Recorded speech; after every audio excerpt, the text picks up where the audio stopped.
Jadi semuanya, kelas hari ini adalah kelas supaya kita tidak mencari kelas pengganti di saat Ramadan dan lain sebagainya, dan kita sepakat melakukan kelas dengan metode daring, gitu ya. Nah, ini materi tentang critical thinking, saya harap nanti di setiap pembahasannya, di sisa semester, kalian menerapkannya dalam setiap topik penelitiannya, atau sorry, dalam setiap materi yang telah dibagikan.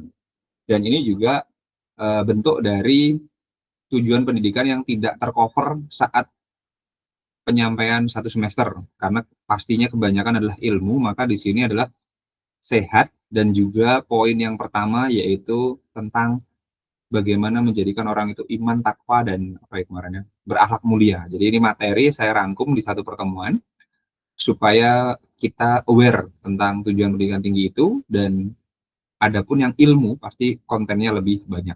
Oke, nanti juga silahkan open mic jika ingin disampaikan, atau di kolom chat ya, jika kalian punya sesuatu yang menjawab gitu ya. Kalau mau open mic silahkan. Apa yang akan kita lakukan? Bagaimana berpikir kritis, sistematis, kemudian wise word, advice, reflection, dan reminder. Oke, oke, silahkan dicantumkan aja. Oke, silahkan. Yang penting ada informasi saja. Baik, nah di sini ketika melihat tulisan ini, silahkan di komen di kolom chat, atau mau resen boleh, atau mau berkomen.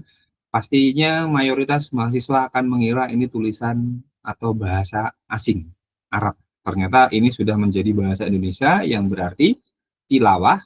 Yang kedua adalah ayat, yaitu apa? Pembacaan. Apa sih membaca? Berarti membaca itu bisa aja membaca grafik, membaca angka, membaca statistik, membaca data, membaca tulisan, pastinya membaca cuaca. Bahkan di dalam ilmu behavioral finance yang kita baca adalah perilaku seseorang, perilaku investor, bagaimana gerak-geriknya, bagaimana financial decision-nya. Kemudian yang kedua, ayat. Ketika disebut ayat, hampir dipastikan mayoritas mahasiswa berpikir ayat itu ya Quran, ayat itu ya hadis. Padahal secara KBBI, ayat adalah sebuah tanda. Jadi apa dalilnya? Apa buktinya? Apa ayatnya? Apa tandanya? Kenyataan yang benar adalah sebuah ayat. Jadi ayat menurut KBBI bukan lagi merujuk kepada eh, ayat yang ada dalam kitab suci. Misalkan dikatakan nanti sore hujan, apa tanda-tandanya? Apa ayat-ayatnya? Itu juga bisa. Sehingga ini bukan lagi terkait bahasa Arab, tapi sudah menjadi sebuah bahasa Indonesia yang artinya adalah membaca dan tanda. Semua proses belajar mengajar itu pasti ada dua hal ini. Level 1 adalah membaca sebuah pertanda, membaca sebuah isyarat, membaca sebuah tulisan atau informasi. Kan gitu. Dan yang dibaca tidak selalu tulisan. Gerak tubuh bisa, body language, face recognition itu juga membaca tentang gerak-gerik wajah.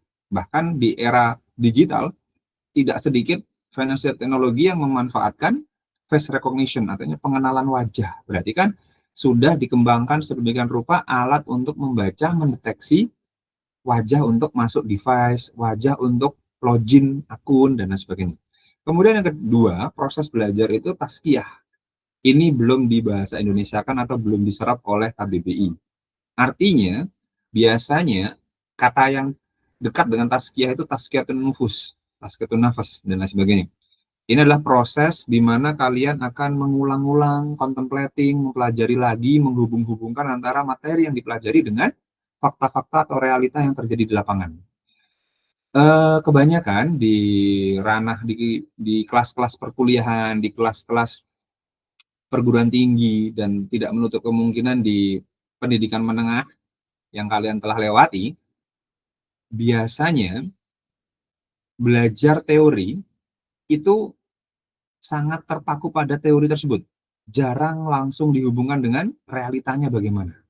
Nah, di pembelajaran saya, saat mempelajari teori, secara real time harusnya kita juga akan melihat prakteknya gimana ya nanti. Dunia kerjanya seperti apa ya. Setelah lulus, teori ini akan bermanfaat bagi kehidupan saya apa tidak? Atau jangan-jangan teori ini sudah usang, waktunya diupdate, waktunya diperbarui. Nah, jadi ini adalah proses contemplating. Oke, nanti kita pelajari. Nah, kemudian ini juga silahkan dicek di KBBI Taklimul Hikmah. Setiap kita berpikir, pasti ada informasi, ada mengelola informasi, kemudian ada penyampaian. Contoh, ketika mahasiswa melihat kejadian kecelakaan di Soekarno-Hatta atau di veteran, tandanya sama, yaitu kejadian kecelakaan.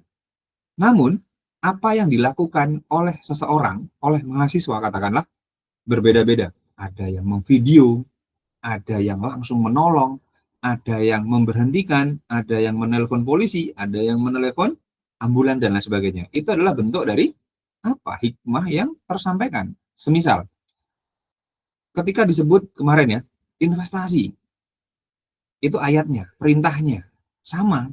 Namun penyampaian hikmahnya, kata-kata yang disampaikan itu macam-macam.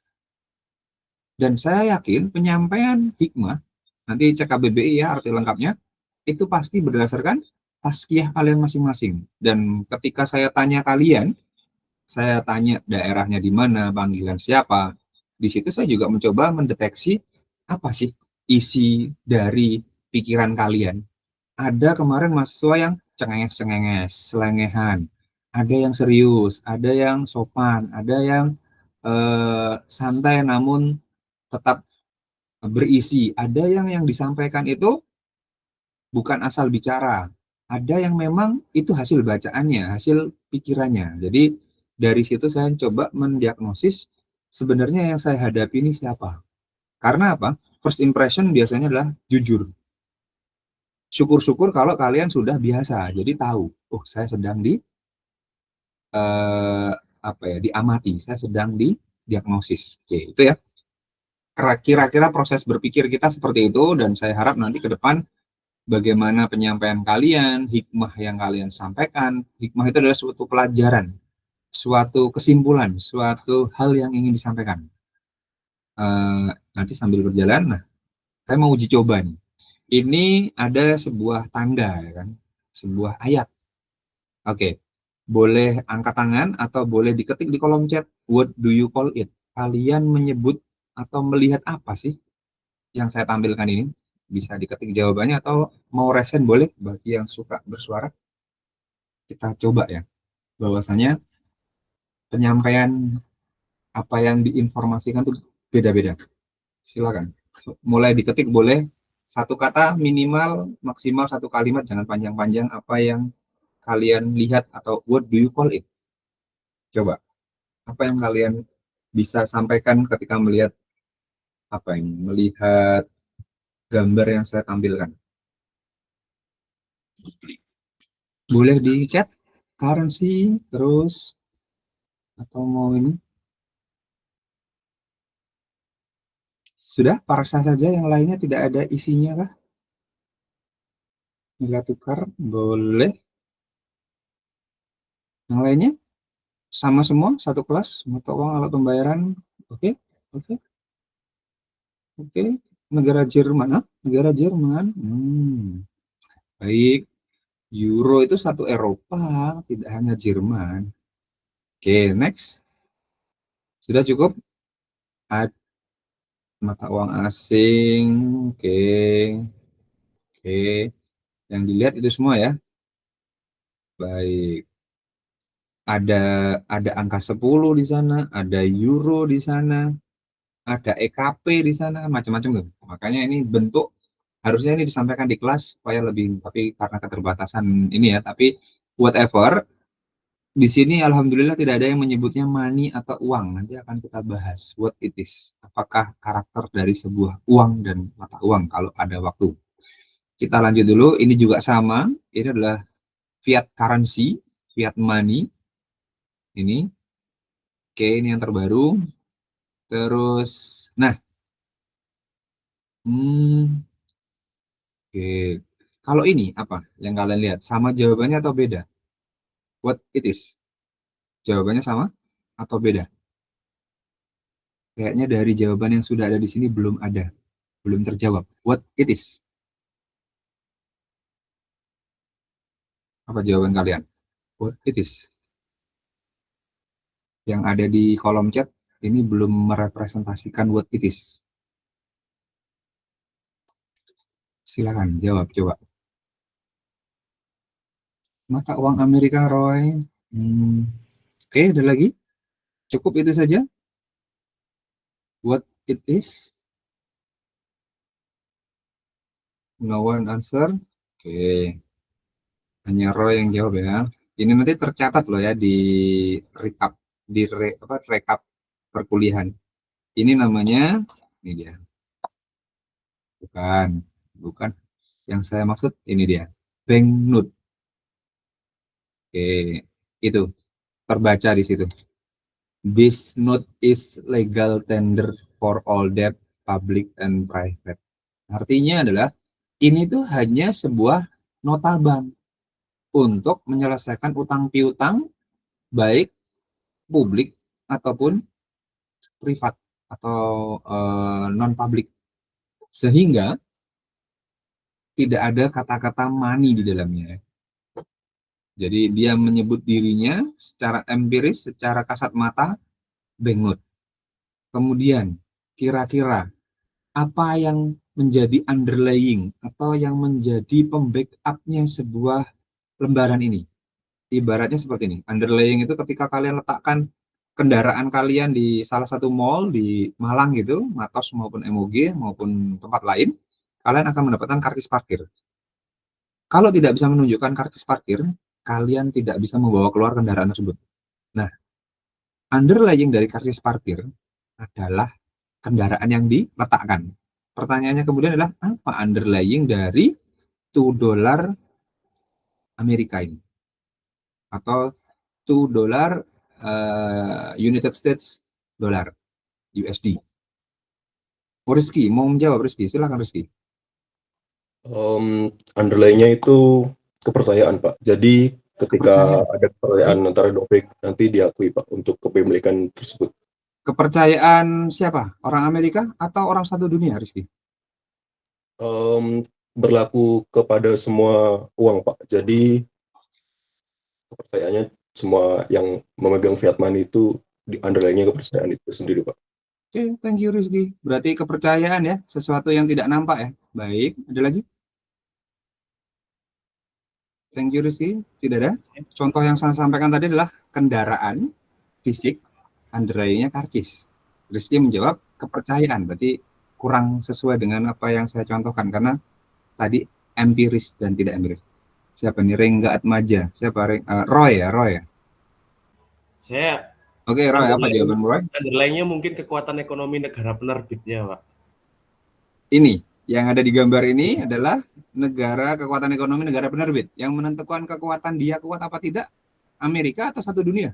Amerikanya, Pak. Mungkin kan karena Amerika juga ekonominya kuat di seluruh dunia juga, menjadi patokan, Pak. Biasanya kan kita kalau mau tukar uang berapa USD, berapa USD gitu, Pak. Oke, thank you Roy. Ekonomi. Cukup? Thank you, Roy. Saya tidak akan menjustifikasi jawaban kalian, cuman silahkan nanti dicocokkan dengan apa yang saya sampaikan. Oke, ada Fiora Auranisa, silahkan. Maaf ya, ini keterbatasan layar, jadi saya menyampaikan layar dengan kalian beriringan. Oke, silahkan, Fiora. Menurut saya nilai mata uang tersebut juga dipublikasikan, diterbitkan sebagai petunjuk pernyataan dari kemerdekaan United States Amerika tersebut secara keseluruhan, karena di gambar tersebut juga ditampilkan tahunnya mungkin itu tahun kemerdekaannya itu 1776. 1776 kok mirip sama, sebentar, 1776. Adam Smith itu bukunya terbit tahun 1776 juga ya kalau nggak salah. Atau 1876. Oke. Pokoknya ada 76. Thank you Fiora. Masih ada lagi. Rizky Septa. Apa lagi yang mau disampaikan? Mungkin saya ingin mengkoreksi jawaban saya tadi, Pak. Kalau sesuai konteks waktu, kalau terbitannya 1776, tahun tersebut. Ini bukan terbitannya loh ya. Yang tertulis di situ tuh ini kondisi gambar. Ya, kalau dulu sebelum tahun 1971 tuh Pak, sejauh yang saya baca underlying sebuah terbitan fiat money itu sebelumnya perbandingannya yaitu emas yang disimpan oleh negara, Pak. Fiat Kalau money seluruh dunia atau fiat money yang kita lihat bareng-bareng ini? pada sebelum 1971 di seluruh dunia Seluruh itu dunia ya? Oke. terbitan uang itu berdasarkan simpanan uang yang dimiliki simpanan emas yang dimiliki oleh negara, Pak. Kalau Sebelum tahun itu, ya semua kalau fiat money di backup oleh emas di ya, tiap negara. Setelah tahun underlying-nya itu tidak berlaku gitu ya. itu ya Oke, tidak thank berlaku. you. Oke, nanti coba next class Rizky Septa cari apakah rupiah pernah di backup dengan emas. Ada undang-undangnya dan undang-undang itu belum terhapus. Nanti coba cari. Cari, karena kita di era yang canggih, tanya aja ChatGPT, undang-undang yang ini kapan? Nanti ada ketemu. Undang-undang negara kita yang pertama kali mengakui rupiah itu di backup oleh logam mulia itu ada apa tidak ada. Nanti coba dicari untuk next class kita bahas ya. Oke, cukup ya. Jawabannya sama seperti tadi, terlihat di layar. Ini tuh underlying-nya apa sih? Dipercayakan kepada apa? Mereka mempercayakan nilai dolar ini kepada, tertulisnya adalah God, sesuatu yang tidak nampak. Tidak sesuai dengan apa yang sampaikan Rizky. Harusnya yang sampaikan Rizky seperti yang apa yang saya contohkan. Harusnya sebuah alat tukar, sebuah nota, sebuah kwitansi bahasanya gitu, atau tadi yang saya contohkan adalah kwitansi parkir ya, kartu parkir, itu adalah backupnya apa ya, kendaraan kita. Ini harusnya di backup dengan logam mulia kan, sejarahnya nanti kita bahas sambil jalan kalau ada waktu. Nah, kok ya Amerika ini mempercayakan nilainya kepada sesuatu yang sama-sama tidak terlihat, yaitu God, gitu ya. In God we trust. God yang mana? Kita tidak tahu. Amerika ini mewakili God yang mana? Intinya, dan yang aneh di negara Amerika tidak sedikit orang-orang ateis. Ya, kalau ateis berarti nilai tukarnya aja dipercayakan kepada sesuatu entitas. Masa Anda tidak percaya God tapi menggunakan alat yang mempercayakannya kepada God? Ini nanti kita bahas ya. Jadi ini secara empiris. Ini jangan disebut uang karena sejak 2016 itu Peruri 2017 ganti nama. Kalau kalian EKP, saya pertanyakan, pelajaran ke bank sentralan BI mengeluarkan uang. Tapi sejak 2016 tidak ada lagi BI mengeluarkan, tapi apa? NKRI. Terus gimana penjelasan teoritisnya? Tanyakan ke pengajar ke bank sentralan. Karena yang tertulis, yang bisa terbaca oleh masyarakat se-Indonesia, bahkan sedunia, di sini dengan rahmat Tuhan Yang Maha Esa, sila pertama, Negara Kesatuan Republik Indonesia mengeluarkan rupiah. Yang dulu Bank Indonesia mengeluarkan uang. Oke. Kenapa? Karena ini pasca 2 tahun selesai, 2 tahun apa 3 tahun? 2 tahun lah. Selesai saya lulus, itu saya mencoba, loh ini tuh currency, ini bukan ini. Akhirnya belum sempat saya membuat sebuah tulisan di media atau riset, BI sudah merevisinya. Jadi, apa yang kita gunakan sehari-hari namanya adalah rupiah. Oke, sudah ganti nama ya, bukan uang. Jadi namanya apa, Roy? Rupiah, Pak. Oke, berarti kalau nanti kamu nyebut uang, dia sudah tidak menyebut dirinya uang, sudah ganti nama, Roy. Ibaratnya KTP-nya Roy Adi Rengga, apa nama lengkapmu itu? Roy Adi Rengga Atmaja, Pak. Nah, kalau saya panggil kamu Hafiz, mau nggak? Tidak, Pak. Nah, ibaratnya mata uang kita itu tuh seharusnya tidak mau dipanggil uang karena dia sudah ganti nama sejak 2016, sudah 10 tahun yang lalu ya. Oke, clear ya? Itu logika berpikir kritis kita yang ingin saya sampaikan pertama kali adalah marilah kita menyebut dia sesuai dengan BI menulisnya atau Peruri menulisnya. Sebentar, ini kok ada error chargernya. Nah, saya merubah.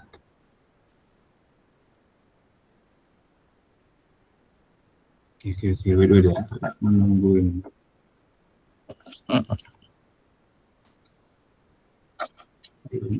Nyambung.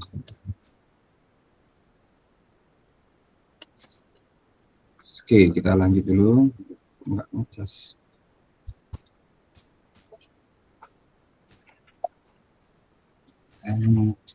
Cari charging dulu.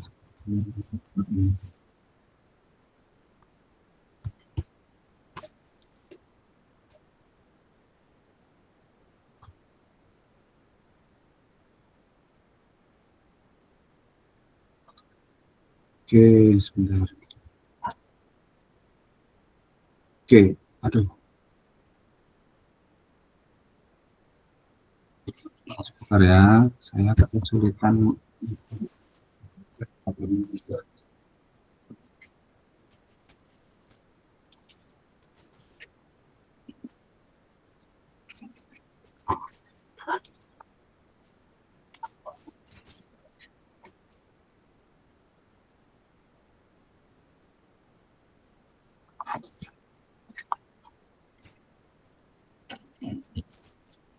Nah, ini terkait dengan kenapa banyak terjadi kejahatan dan mayoritas kejahatannya karena isu ekonomi. Sepakat ya? Kita percepat saja. Ini beberapa hal. Nah, ini contoh di Malang. Oke, kalau saya bisa simpulkan, kejahatan-kejahatan yang terjadi itu biasanya karena mereka tidak believe in his or her religion. Apalagi di WNI.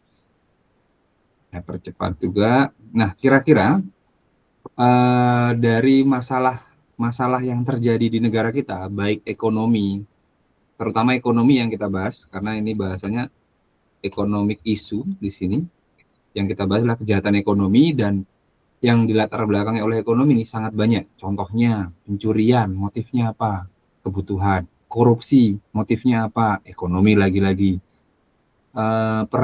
Pembunuhan, motifnya apa? Rebutan warisan. Ada lagi nggak kejahatan ekonomi? Coba sebutkan kejahatan yang latar belakangnya itu bukan dilatar belakangi oleh ekonomi. Kalau bisa dikatakan, statistikan, saya rasa banyak, baik pidana maupun perdata, mayoritas 50% lebih kasusnya diakibatkan atau dilatar belakangi oleh isu-isu ekonomi. Nah, kenapa sih? Pertanyaannya, ini kan jawabannya ya, kenapa? Karena kurang ini. Kira-kira kalian ada solusi atau tidak supaya mencegah kita yang belajar ekonomi ini supaya tidak commit crime? Karena satu riset di Harvard University mengatakan orang yang belajar ekonomi cenderung berbuat jahat. Saya pertama tidak setuju. Kok ini seakan-akan menjelekkan kita yang sedang mempelajari ilmu ekonomi. Namun, riset itu yang mengeluarkan adalah Harvard. Pertanyaannya adalah, apakah kita akan meragukan hasil riset oleh kampus top dunia? Ayo, kalian bisa membantah itu, cari nanti ya. Saya tunjukkan ininya lah, linknya nanti. Dia rilis itu, kemudian saya coba telaah kembali, loh, kalau memang ini risetnya benar, diakui oleh sedunia, kredibilitas Harvard ini tidak diragukan oleh seluruh dunia, berarti bagaimana saya mengajar ekonomi supaya tidak menjadikan pelajaran ekonomi ini membahayakan. Karena kalau kita tanya balik, yang merugikan negara ini orang yang paham ekonomi atau orang yang nggak ngerti ekonomi sama sekali? Jawaban kalian apa kira-kira? Yang menyebabkan apa itu kemarin gelondongan kayu itu orang yang paham ekonomi atau yang nggak ngerti ekonomi sama sekali kira-kira? Yang paham, Pak. Yang paham. Berarti kan ada yang salah ini, kita belajar ekonomi kok sampai membuat orang-orang yang belajar itu justru makin commit crime. Berarti riset Harvard betul dong. Nah, ada solusi atau suggestion? Dan saya ingin juga sekaligus conduct social eksperimen selama perkuliahan ini supaya memitigasi atau mengurangi resiko kita untuk commit crime. Kira-kira ada solusi sebelum saya sampaikan? Ada ide? Biar seperti apa belajar kita supaya tidak seperti yang diramalkan oleh atau yang dikeluarkan oleh publikasi. Siapa nih? Fiora, apa ini solusinya, mungkin Fiora? dari segi psikologi itu baik memperbaiki lingkungan untuk mengambil keputusan supaya untuk mengontrol bias dari manusia itu sendiri gitu. Oke. Kamu sudah terkontaminasi dengan bahasa-bahasa behavioral science ya, bias. Oke. Thank you Fiona. Ada lagi yang lain? Cukup Fiora aja satu kelas. Ini harusnya ada apa? Saya minta tolong untuk ini word view, tapi nantilah di akhir aja. Anissa Mahsa Reva. Saya belum hafal panggilannya ya, nanti sambil jalan. Ya, Anissa Mahsa Reva. Baik, Pak. Terima kasih atas kesempatannya. Menurut saya itu karena dari pelajaran ekonomi ini yang perlu ditindaki itu harus dari keyakinan masing-masing dari Keyakinan apa kalau boleh tahu? keyakinan yang mereka miliki, kayak keyakinan agama maupun keyakinan dari lingkungan sekitar. Namun yang pasti karena Indonesia ini kebanyakan itu beragama, jadi bisa dipakai untuk solusi mengenai ekonomi. Namun di luar negeri kan kebanyakan ada yang ateis dan lain-lain. Itu mungkin karena mereka belajar ekonomi yang jadi mereka memiliki kayak potensi untuk mencurangi karena mereka lebih tahu gimana sisi ekonomi tersebut gitu. Oke, thank you Anissa. Kalau di luar negeri itu belief sistemnya atau sistem kepercayaan itu kausalitas, ada sebab ada akibat. Sesimpel itu. Orang luar negeri yang tidak beragama ya, mereka berpikirnya kalau gini harusnya gini, kalau ini gini. Itu orang ateis mikirnya gitu. Jadi tidak ada keyakinan yang bersifat religion. Religion itu berasal dari relegere. Kalau kita jadi agama nih, saya nggak tahu agama, nanti kita bahas. Oke, cukup itu. Kalau di kita memang beragama semua ya, tapi nanti kita bahas sedikit lah, agak ke filosofis. Oke, saya ingin melakukan eksperimen untuk kalian. Semoga kalian mau turut serta ya. Nanti di akhir studi kita coba cek apakah hasrat kita untuk commit crime, untuk melakukan suatu kecurangan, kejahatan itu berkurang apa tidak. Ada dua solusi yang bisa kita terapkan di dalam kelas. Tidak perlu di luar kelas. Artinya saya ingin eksperimen itu ya benar-benar bisa dilakukan dalam kelas. Yang pertama, ini tadi ya Nisa. Nah, beragama kan, keyakinan. Kenapa sih beragama? Ada yang mau jawab? Kita diskusi dulu sambil berpikir. Ada? Ada yang mau jawab kenapa beragama? Kira-kira kalian sudah berapa tahun ini hidup di dunia? Hidup di bumi ya, di bumi Nusantara ini sudah berapa lama? Dan kira-kira kalau beragama, kenapa beragama? Ada yang bisa menyampaikan pendapatnya barangkali? Saya, Pak. Tunggu. Saya tak buka ini dulu ya, tak buka weekly question-nya mana ini. Ya dah, next week aja lah, belum saya siapkan. Oke, siapa nih? Roy tadi suaranya kayaknya. Iya. Ya, Roy, mungkin kenapa beragama? Mungkin karena di agama juga kita dari kecil sudah diajarkan tentang untuk berperilaku yang baik, seperti jujur, menjunjung tinggi adab. Lalu mungkin dengan beragama ini kita tahu batasannya, Pak. Jika kita terlalu membuat orang susah, itu kita mendapat dosa atau bagaimana. Jadi kita dengan beragama ini kita jadi tahu batasannya. Oke, thank you. Mau tanya saya, kamu mungkin tadi keluar kata mungkin, berapa persen mungkinmu itu? Jawabanmu mungkin ini? Tergantung dari ya diri enggak, orang konteks yang kamu sampaikan. Bukan, kamu tadi loh seberapa percaya dengan pendapatmu? Kan kamu bilang mungkin. Kata-kata mungkinmu itu berbobot berapa persen? 80, Pak. Karena 20%-nya tergantung dari manusia, Pak. Ya, thank you. Itu kalau dalam dunia statistik itu confidence intervalmu itu berapa sih? 80. Tadi siapa urutannya ya? Ada, saya buka dulu urutan angkat tangannya. Anissa dulu atau Rafli dulu? Rafli dulu, Pak. Oke, Rafli. Apa Rafli jawabanmu? Ada jawaban lain?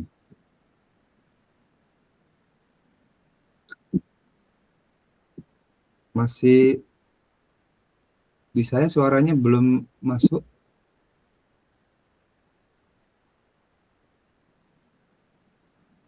Yang lainnya suaranya masuk kah?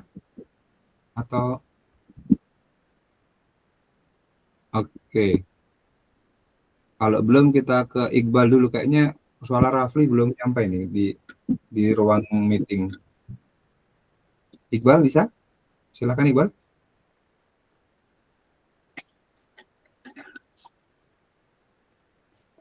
Iqbal Hafid, silakan. Sepertinya Rafli kendala di mic.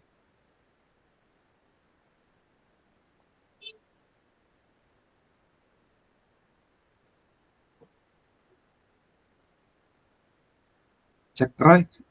Coba Roy bersuara Roy. Apa speaker saya yang bermasalah? Tidak Pak, emang tidak ada suaranya Pak dari Rafli. Oke. Iqbal, gimana Iqbal? Bisa? Atau Tidak terdengar suaranya? juga Iqbal. Iya, lihat terus. Oke, ke Anissa dulu deh. Suara Iqbal sama suara Rafli belum masuk. Berarti bukan saya aja ya.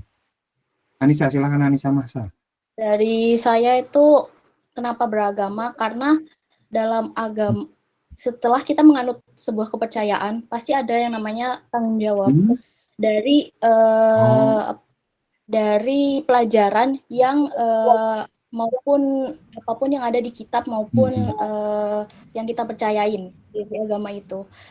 Dan dari agama juga pasti orang memandang kalau kita misal kita Islam, kita Kristen kayak gitu, dari sana juga kita bisa dijudge dari luar gimana mereka yang misal Islam itu ajarannya itu pasti yang mengarah ke tidak boleh korupsi dan lain-lain.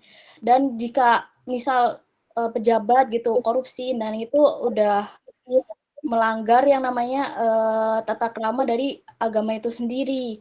Jadi bisa dibilang mereka tuh kayak jadinya melanggar dari etika yang ada di agama maupun kepercayaan yang mereka percayai. Jadi mengapa agama yang harus, jadi kembali lagi tuh agama tuh kayak harus dipercayain banget dan juga harus di ngerti dari para individu tersebut maupun tanpa ya seperti itu. Mohon maaf. Masih bingung ya menatanya. Rafli sama Iqbal, kalau apa ya mikrofonnya bermasalah bisa diketik kolom chat. Coba saya kasih kesempatan untuk berpendapat kalau memang sudah lebih baik mikrofonnya.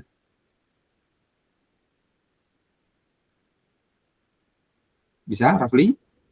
Atau kalau belum bisa diketik chat aja. Kayaknya kendala ya. Oh iya, kendala kayaknya ya. Ya sudah, kita lanjut dulu deh. Mohon maaf Rafli suara. Ini Rafli Putra Alina. Oh sama, beda orang. Langsung open mic coba. Coba siapa nih? Rafli Putra Aliana Sibuan. Mau berpendapat silakan. Kalau bisa. Nggak nyampe suaranya, nggak masuk. Maaf ya, kita lewati ketik aja, ketik di kolom chat.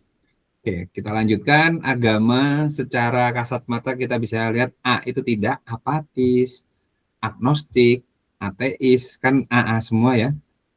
Abstain gitu.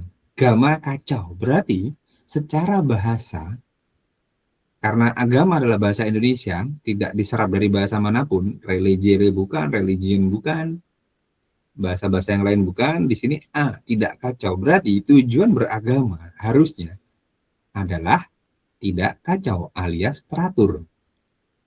Secara bahasa, orang beragama harusnya teratur.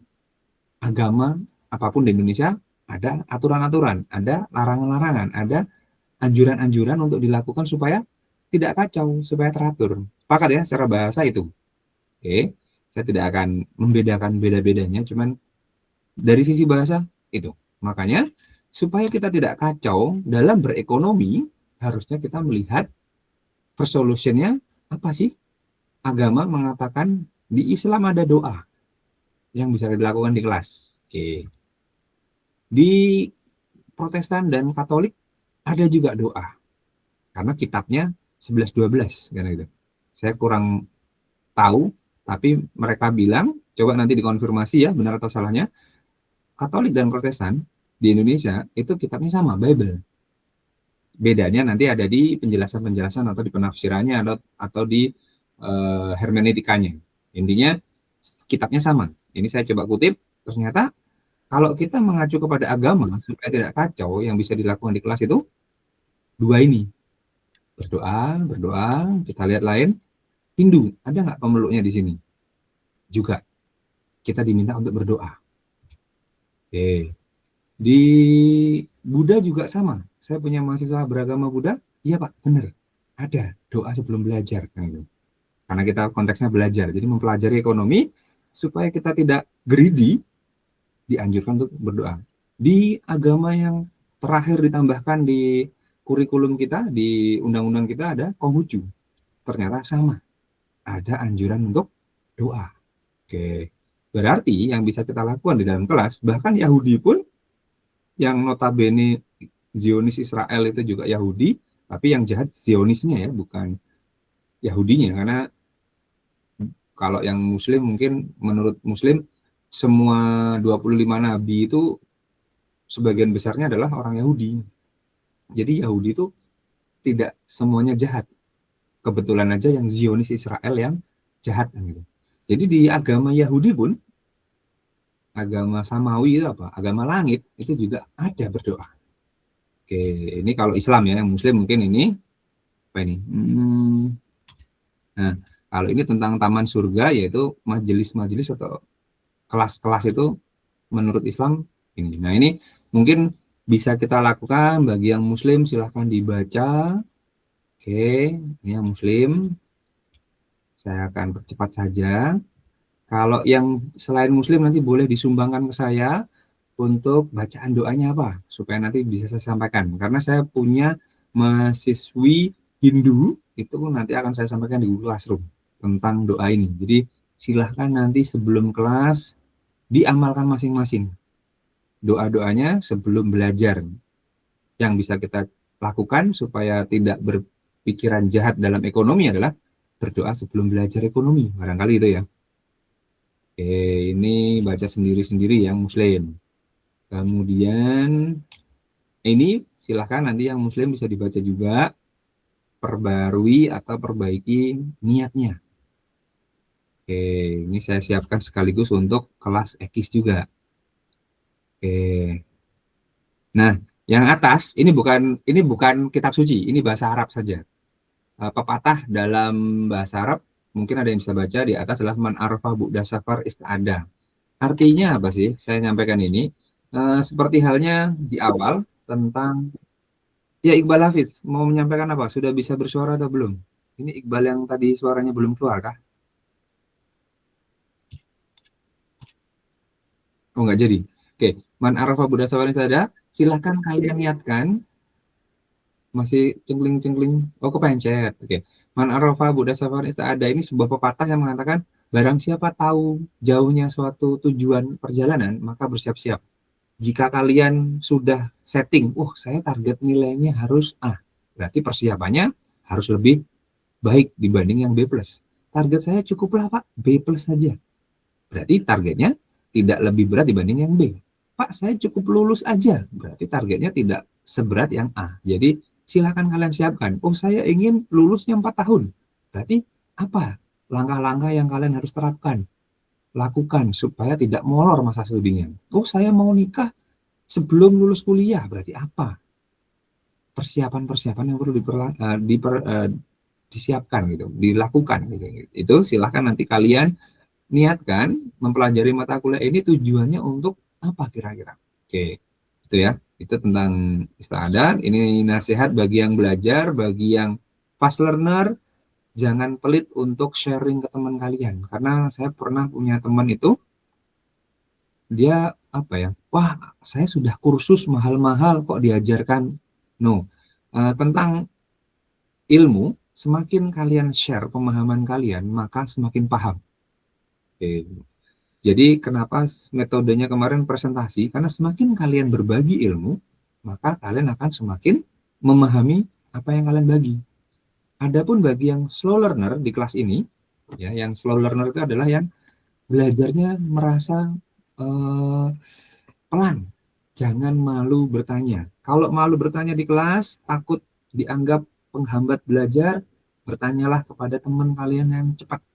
Tapi jangan sampai ada stigma bertanya di dalam kelas itu tidak boleh, jangan. Jadi saya sarankan bertanyalah ketika tidak paham atau sudah membaca tapi masih bingung. Tapi kalau belum baca baru bertanya, sebaiknya baca dulu sampai bingung baru bertanya, supaya jawabannya itu menjelaskan ketidakpahaman. Oke, jadi itu ya untuk slow learner, jangan khawatir, fast learner, jangan pelit berbagi. Next, ini bagi yang muslim silahkan dibaca sendiri aja ya. Ini tentang petunjuk, minta petunjuk dalam satu hari. Kemudian ini second solution ya. Nah, second solutionnya berhubungan dengan ekonomi kegiatan kita secara langsung. Oke, di sini memiliki kepekaan sosial, peduli terhadap masyarakat dan lingkungan. Poin yang saya ambil. Berarti kira-kira apa sih yang bisa kita lakukan untuk ini?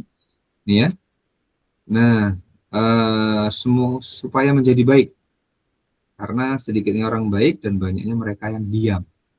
Ini quotes-nya nanti baca sendiri. Ini ada sebuah sosial eksperimen yang memaksa, namun insya Allah bermanfaat. Bukan yang sukarela tapi belum tentu manfaatnya. Yaitu apa? Kita coba lihat dalam agama-agama berkaitan dengan charity. Karena apa? Dugaan saya, di ekonomi tidak dianjurkan untuk melakukan donasi. Tapi kita lihat donasi ini, karena di dalam ekonomi konvensional itu, apa yang populer di Indonesia, berbagi itu sesuatu yang irasional, sesuatu yang tidak lumrah. Kita coba lihat dari perspektif behavioral science dan juga agama tadi, Buddha ternyata menganjurkan hal ini untuk berbagi. Oke, Hindu sama. Berbagi adalah sesuatu yang penting, religious duty. Oke, charity. Kemudian Hindu sama, ini Hindu. Kristiani juga sama. Ada anjuran untuk berbagi. Bahkan yang wajib namanya per-10. Di Islam ada zakat. Kemudian ini juga sama. Charity adalah bentuk love, almsgiving, companion. Nah, ini ada juga dasarnya, Islam juga ada. Berarti pertanyaannya kemudian, di Yahudi pun juga ada. Namanya sedekah, mirip. Ya, mirip-mirip. Pertanyaannya adalah, jangan-jangan belajar ekonomi menjadikan kita lebih pelit. Menjadikan pelit, berarti kalau pelaku ekonomi itu pelit, tidak mengenal istilah berbagi, berarti mempelajari ekonomi menjauhi dari anjuran beragama. Berarti kalau jauh dari anjuran agama, artinya makin kacau. Maka tidak menutup, tidak heran jika ekonomi kita ini sering kacau balau dibanding teraturnya. Oke, kita coba lihat ya. Ini dari perspektif semua hal yang mengacu kepada keteraturan, ternyata di ekonomi tidak dipelajari atau justru dianggap sesuatu yang irasional. Kenyataannya, dalam empiris, hipotesis S3 saya mengatakan belum ada orang dermawan bangkrut karena hobinya dermawan. Bahkan nanti kita lihat nih, siapa sih ini ya? Ini di dalam charity. Charity is love, charity is option extra but essential component faith. Tuh, di Gospel chapter 25, bagi yang beragama Kristen Protestan maupun Katolik, silahkan dicek sendiri. Kita coba lihat, kira-kira ada yang bisa menjelaskan nggak perilakunya keuangan Bill Gates dan Melinda Gates memberikan 95 kekayaannya untuk charity? Bisa dijelaskan nggak secara rasional, secara expected utility theory? Ayo, coba angkat tangan yang bisa menjelaskan berita ini. Masuk akal nggak ini? Atau gila? Kalau kita jadi karyawannya, apakah kita akan resign? Wah, ini pasti bangkrut ini, kekayaannya dibuat seperti ini. Resign aja lah, nanti nggak digaji kita. Apakah mereka berpikir seperti itu? Ayo. Oke, ini ya. Apakah dia bangkrut? Buktinya Microsoft makin berkembang. Mark Zuckerberg yang memiliki metaverse 99 didonasikan. Ada yang bisa jawab? Dan itu kalau dirupiahkan 2 kali lipat asetnya bank plat merah syariah. Bank syariah itu apa? Bank Syariah Mandiri, BRI Syariah, sama BNI Syariah gabung itu loh. Asetnya masih kala itu ya, di tahun berapa itu? 2010. Gabungnya 2021. Itu 232 triliun. Padahal charity-nya seseorang satu perusahaan aja itu sekali charity 600 sekian triliun. 2 kali lipatnya kan. Nah, apakah kemudian Mark Zuckerberg setelah 2010 bangkrut? Pak, itu kan strategi supaya masyarakat percaya sama mereka. Pertanyaannya kemudian, kenapa nggak diikuti perusahaan-perusahaan lain jika itu sebuah strategi? Kalau itu menjadikan strategi menjadi terkenal, kenapa perusahaan lain tidak berani mengikuti langkahnya si Zuckerberg? Kan gitu. Belum ada yang bangkrut. Nyatanya dia tambah untung. Pak, itu kan menghindari pajak, tidak membangun ekonomi. Pertanyaannya, menyumbang, bayar pajak, kemudian pajaknya dikorupsi, pajaknya nggak jelas alokasinya kemana, ending-endingnya tidak bangun, proyeknya mangkrak, sama tidak bayar pajak tapi langsung digunakan untuk apa itu? Charity, pengobatan, bangun sekolahan, pendidikan, lebih jelas mana? Oke, karena kalau saya ngajar anak EP biasanya di debat, Pak itu nggak bayar pajak, nggak menambah negara loh. Negara kan tujuannya pajak juga untuk kembali ke masyarakat. Lah ini langsung shortcut tanpa melalui negara. Apakah salah? Tujuan akhirnya sama-sama untuk kesejahteraan masyarakat, kan gitu. Itu bangun sekolah dan lain sebagainya. Oke, pemain bola sekarang. Saya nggak bahas saya pro sama siapa, tapi saya lihat perilakunya. Ternyata ada seorang pesohor di bidang olahraga juga sama, hobinya donasi. Apakah karirnya, kekayaannya makin turun? No, malah makin melejit. Tuh, most charitable. Oke ya, ini fakta. Kemudian, kenapa saya sampaikan pesohor atau seorang yang terkenal?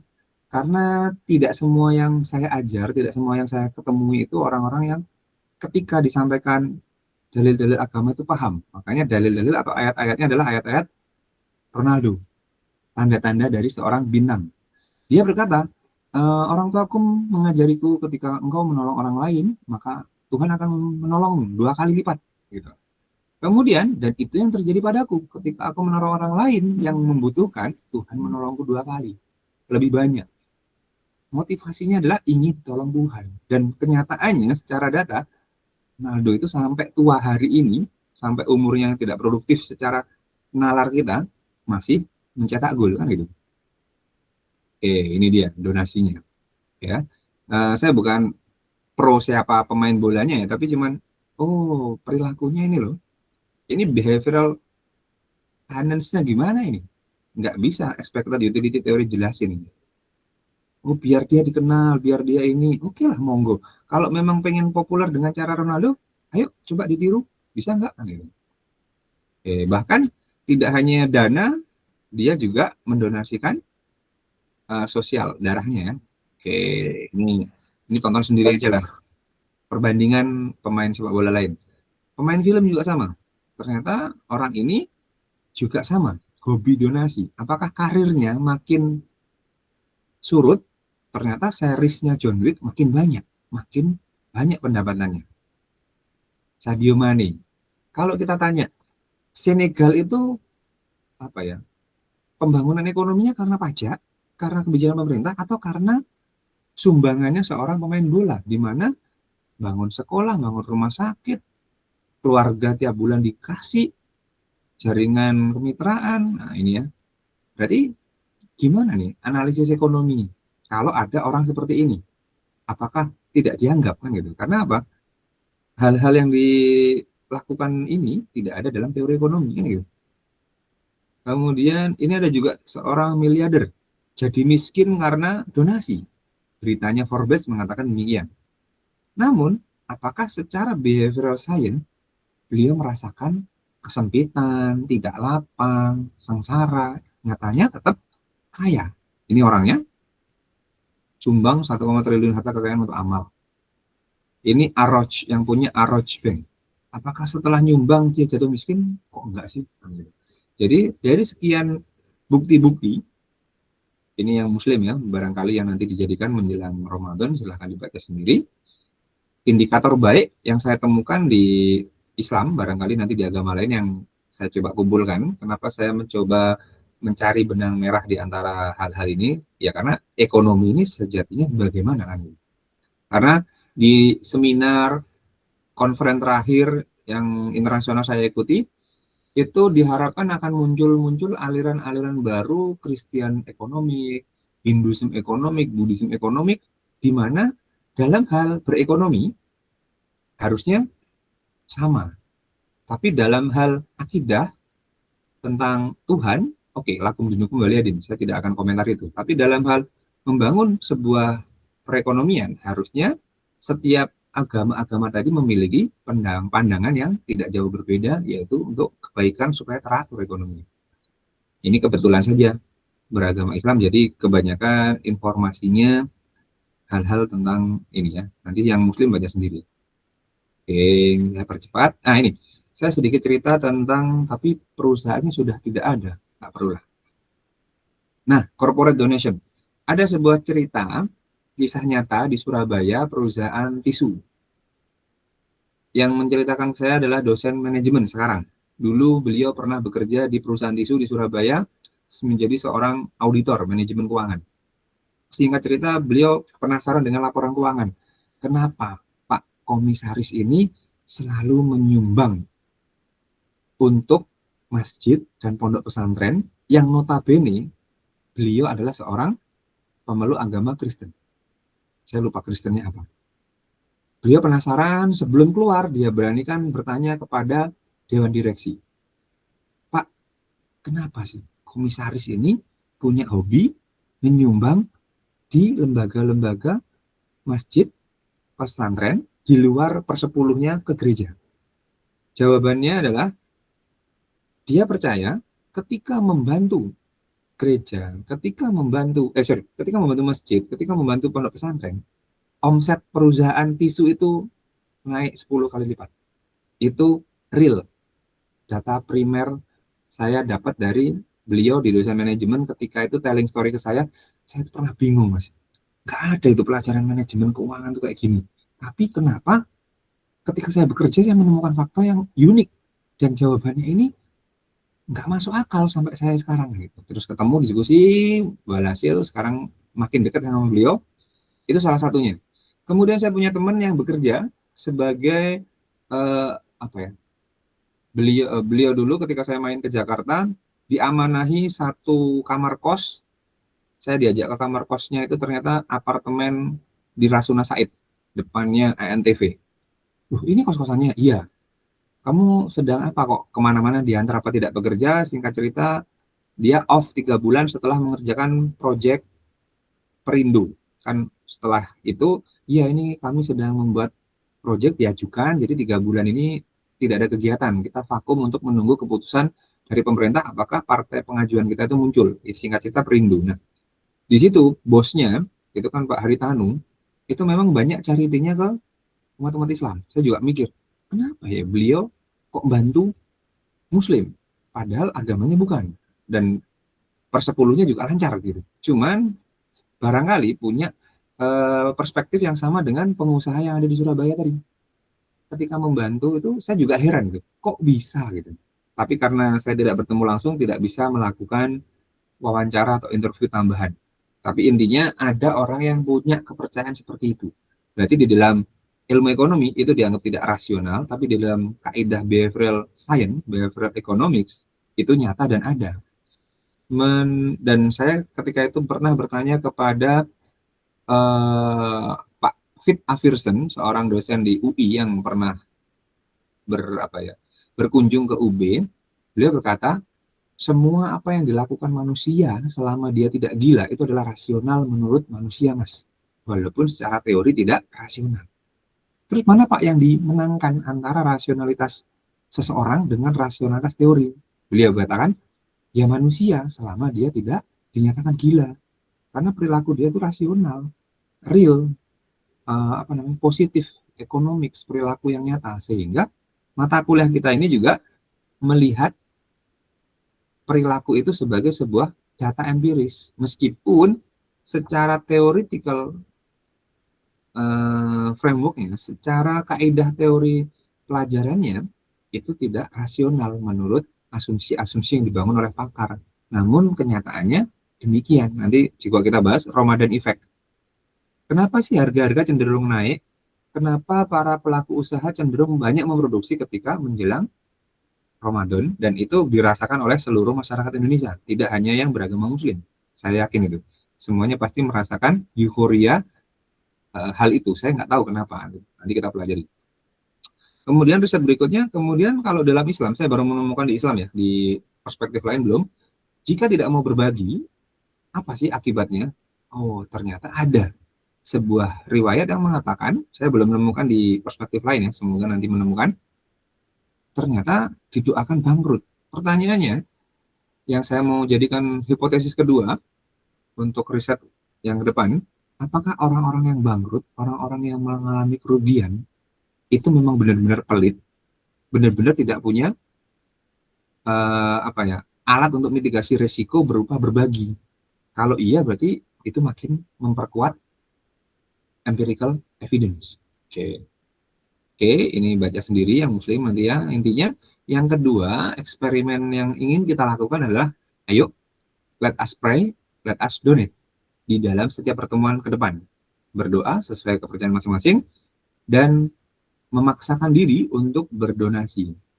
Bahasa sederhananya gini, kalau memang kalian tidak mau mengeluarkan donasi, saya sarankan ketika nanti jalan-jalan, meletakkan kendaraan, keluar dari toko atau datang, prit, gitu kan, ada parkir tuh, ikhlaskan aja wis, daripada ngomel-ngomel. Karena apa? Parkir yang kalian berikan, ikhlas gak ikhlas, pasti berkurang 2.000 di Malang. Jadi, tipsnya adalah, niatkan untuk donasi. Ya udahlah, ini supaya menjadi donasi untuk juru parkir. Belajar ikhlaskan aja. Karena apa? Ikhlas gak ikhlas, rela gak rela, itu akan keluar 2.000. 2.000 aja berani. Jadi nanti di kelas coba Fiora membuat sebuah celengan atau kotak, kita kumpulkan untuk berlatih donasi. Berapapun nilainya terserah kalian, sekuatnya semampunya. Dan nanti di akhirnya, akankah terjadi miracle atau keajaiban atau pengalaman-pengalaman terkait donasi ini. Dan ini karena kita kelasnya behavioral science, maka sangat relevan untuk kita terapkan. Pak, donasinya kemana nanti? Kita bahas. Biasanya dalam satu semester, di Indonesia ya, di Indonesia konteksnya, biasanya dalam satu semester pembelajaran, ada aja kasus, ada aja bencana. Jadi nanti disalurkannya kemana? Ke lembaga kemanusiaan. Bukan untuk tempat ibadah. Intinya untuk lembaga kemanusiaan, karena kita beraneka ragam agama, sehingga donasi yang disarankan adalah ke membantu sesama manusia, bukan untuk pembangunan tempat ibadah, bukan untuk perayaan agama tertentu, tapi untuk membantu kemanusiaan. Jadi nanti Fiora coba dijalankan, semoga dua hal ini bisa kita lakukan untuk mengurangi atau menjadikan kita orang yang baik dalam persepsi agama masing-masing. Oke, karena tadi beberapa sumbernya sudah saya sampaikan, apa ini? Oke, nah ini baca sendiri ya nanti. Nah, ilmu itu apa sih? Oke, sebentar.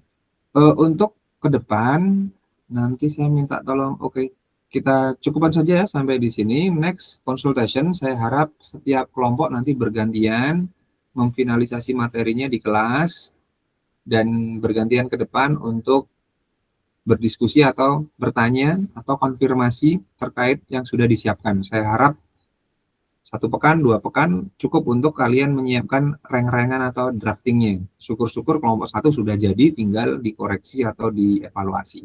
Dan sisa waktu bisa sambil berlatih. Dan sebisa mungkin pertemuan-pertemuan kalian nanti dilakukan di dalam kelas, sebisa mungkin. Karena saya sudah memberikan tempat atau waktu, ruang dan waktu di hari next untuk masing-masing kelompok berdiskusi hasil pekerjaan masing-masing dijoinkan. Jadi sembari menunggu bergantian, silahkan kalian diskusi dengan kelompok masing-masing di dalam kelas. Oke, itu saya rasa agenda next time. Kemudian jika tidak ada, ini Iqbal, kita cukup baca ya. Menurut saya karena pada dasarnya memiliki tujuan untuk memperoleh masing-masing. Lebih baik dalam tanda kutip harus benar dipelajari dan dipraktekkan. Dan bersama saya banyak para pejabat yang beragama tetapi tetap melakukan karena tidak mempraktekkan. Baik hanya beragama ya, tapi tidak menjadikan agama itu sebagai kebijakan atau perilaku hidupnya, kan gitu. Oke, menjadi lebih baik. Tapi kenapa orang yang beragama masih melakukan kejahatan? Oke, pertanyaannya gini, kenapa sih orang-orang Eropa, ini dalam perspektif manajemen iblis ya, kenapa sih? Tapi saya agak bingung nih, saya jelaskan dalam kelas saja, daripada nanti membingungkan. Kalau ingin bertanya, saya akan jelaskan secara nalar, semoga mudah dipahami di kelas, terkait pertanyaan ini ya, kenapa orang beragama masih melakukan kejahatan, nanti kita bahas di kelas. Tentang, saya pernah sedikit mempelajari bagaimana sistem setan bekerja atau satanic management itu gimana sih? Kok bisa mereka sangat rapi ini? Mungkin nggak sih makhluk ini manajemennya itu mismanagement gitu. Nanti kita bahas di kelas terkait hal ini. Sementara kita cukupkan. Nanti Fiora bisa stay dulu ya. Akan saya berikan arahan terkait pengelolaan tadi presentasi dan sebagainya. Saya rasa di sini kita coba next week semoga bisa berdiskusi semua tentang bias dan lain sebagainya. Silahkan nanti dikonfirmasi di satu hari itu untuk 9 kelompok semoga bisa selesai. Kalau andai pun tidak, nanti ya minimal sampai 5 kelompok lah setengah.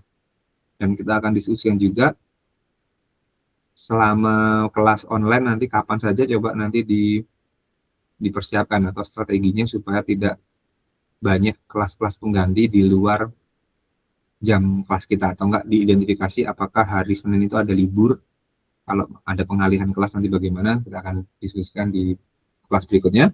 Terima kasih, kita cukupkan sampai di sini. Happy holiday. Assalamualaikum warahmatullahi wabarakatuh. Selamat pagi menjelang siang semuanya.